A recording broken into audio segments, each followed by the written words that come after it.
बिस्मिल्लाहिर्रहमानिर्रहीम। Efficiency topic है chapter number 6 class 9 physics.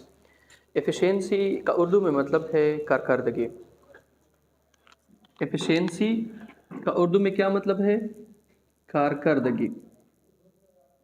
Efficiency में हम बेसिकली रेशियो लेते हैं आउटपुट और इनपुट के का आपस में, ठीक है।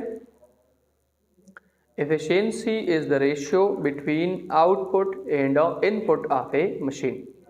किसी भी मशीन की अगर आप आउटपुट और इनपुट का आपस में रेशियो ले लें तो ये हमें क्या देती है? उस मशीन की एफिशिएंसी देती है, ठीक है।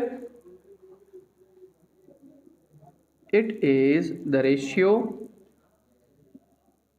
Between output and input of A machine.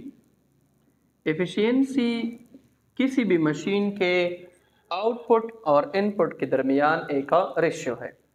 आप मशीन को कितनी एनर्जी देते हैं, दिस इज़ द इनपुट। वो मशीन आपको कितनी वर्क देता है या आउटपुट में आपको कितनी एनर्जी देता है अदर फॉर्म्स में। तो अगर आप उस आउटपुट को डिवाइड कर ले इनपुट के ऊपर तो ये इस मशीन की क्या होगी? एफिशिएंसी होगी। अब इसके बाद एफिशिएंसी की रिप्रेजेंटेशन है। इट इज रिप्रेजेंटेड बाय ईटा।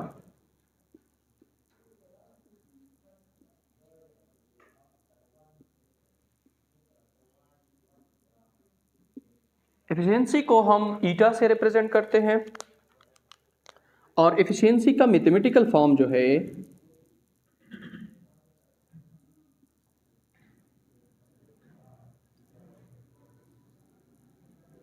वो है कि eta is equal to work out divided by work in, या eta is equal to energy out divided by energy in, ठीक है। Eta is equal to E out by E in या eta is equal to work out divided by work on in. फर्ज करें ये मेरे पास एक कोई भी मशीन है। इस मशीन को यहाँ से मैं पेट्रोल डीजल कोई एनर्जी देता हूँ, केमिकल देता हूँ, या लेट सपोज मैं इसको इलेक्ट्रिकल एनर्जी सप्लाई करता हूँ।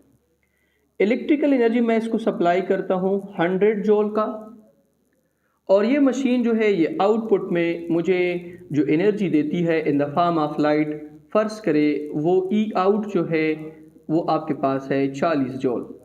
मैंने इस मशीन को इनपुट जो दिया है वो है 100 जूल, इस मशीन ने मुझे जो आउटपुट दिया है वो है 40 जूल। तो अब इसकी एफिशिएंसी मैं किस तरह निकालूंगा? देखिए, ईटा इज इक्वल टू 40 इसका आउटपुट है और 100 इसका इनपुट था। ये और ये आपस में कैंसिल, तो eta is equal to 0.4 joule. 0.4 ये इसकी क्या है? एफिशिएंसी है। अब अगर हमने एफिशिएंसी का परसेंटेज निकालना है तो परसेंटेज को किस तरीके से निकालेंगे? ये जो मेरे पास फार्मूला है इसके साथ हम क्या करेंगे? Eta is equal to work out divided by work in ज़रब 100%, ठीक है। Work out by work in ज़रब 100%। इससे फिर एफिशिएंसी का हमें परसेंटेज में भी पता चलेगा कि इसकी परसेंटेज कितनी है, ठीक है। तो हम इस तरह करेंगे, देखिए, eta is equal to input हमारे पास कितना था 100 जूल, आउटपुट हमें कितना मिला है, सॉरी आउटपुट हमें 100 जूल 40 जूल मिला है, और इनपुट जो है वो हमने कितना दिया है 100 जूल का दिया है। इसके साथ 100 को क्या कर लो, मल्टीप्लाई। 100 के साथ कैंसिल हो जाएगा, तो ईटा इज इक्वल टू 40%। इसका मतलब यह है कि इस मशीन की एफिशिएंसी कितनी परसेंट होगी? 40% होगी, ठीक है। अब इसके बाद एफिशिएंसी की यूनिट है, एफिशिएंसी की कोई यूनिट नहीं है। क्यों? क्योंकि it is the ratio between similar quantities.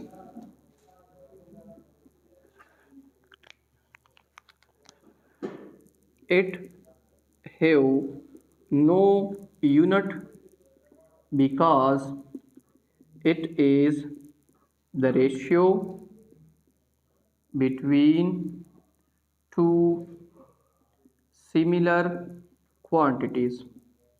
Efficiency दो सिमिलर क्वांटिटीज़ के दरमियान एक रेशियो है, इसी वजह से इसकी कोई यूनिट नहीं है। और याद रखें, दुनिया में कोई भी ऐसा मशीन नहीं है कि जिसको आप जितना इनपुट देते हैं उतना वो आपको क्या दे दे, आउटपुट दे दे। मतलब 100% एफिशिएंसी किसी भी मशीन की नहीं हो सकती है कि आप मुझे बताएं कि मैंने एक इंजन को जो इनपुट दिया था 100 और उसने मुझे 100% वही आउटपुट भी दिया है।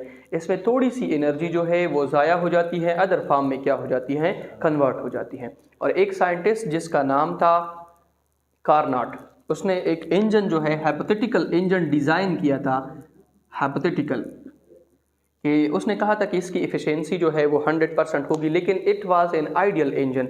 ये रियल केस में दुनिया में कहीं पर भी एग्जिस्ट नहीं करता है। ये उसके आइडिया में था कि मैं एक ऐसा इंजन बनाऊंगा। ठीक है।